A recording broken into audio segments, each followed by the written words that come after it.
Merci beaucoup.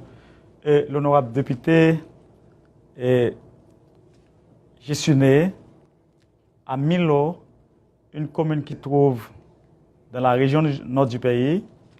Et je viens historique. Et c'est une ville où se trouve la citadelle. Avant, j'étais maire, j'ai travaillé comme certains leaders de la paysannerie, je travaille avec les paysans.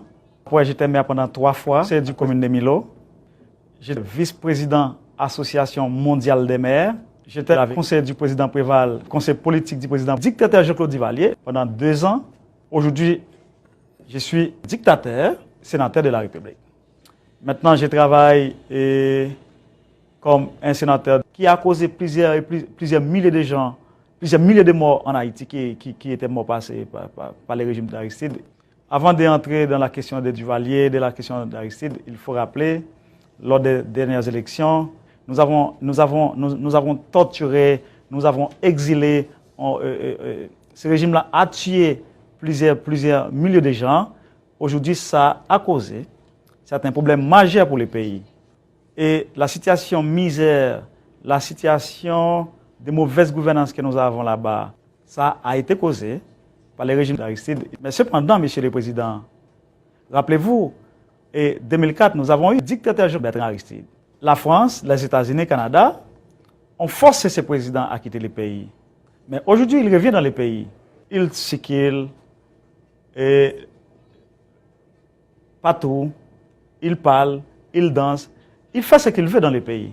Est-ce que vous voyez la différence? Aujourd'hui, un démocrate comme Jean-Claude Duvalier, il ne peut pas parler, il ne peut pas circuler, il ne peut pas participer dans des réunions. Pourtant, Jean-Bertrand Aristide, il circule et partout, il parle, il danse, il danse, il danse, il fait ce qu'il veut dans le pays. Est-ce que vous voyez la différence? Aujourd'hui, un dictateur se trouve en situation difficile chez lui, alors qu'un démocrate qui a causé plusieurs milliers de morts en Haïti, qui étaient morts passés par le régime Jean-Bertrand Aristide. Maintenant, ce dictateur-là, il pourrait circuler de part et d'autre à travers les pays. C'est vraiment une situation de poids et de mesure.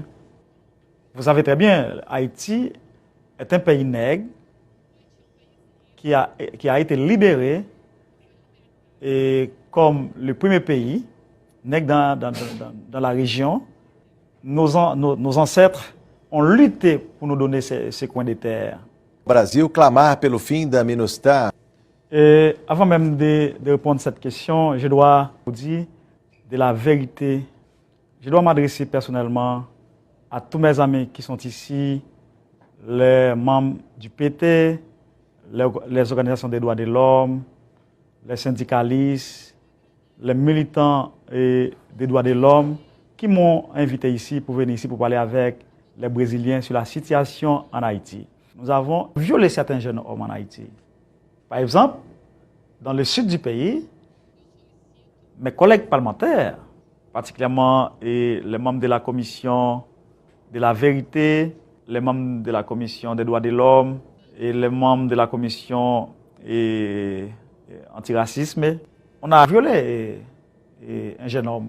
Au Gonaïve, moi, Monsieur le Président, comme un patriote, un nationaliste, un Haïtien authentique, c'est pourquoi j'ai violé un jeune homme de 25 ans aussi.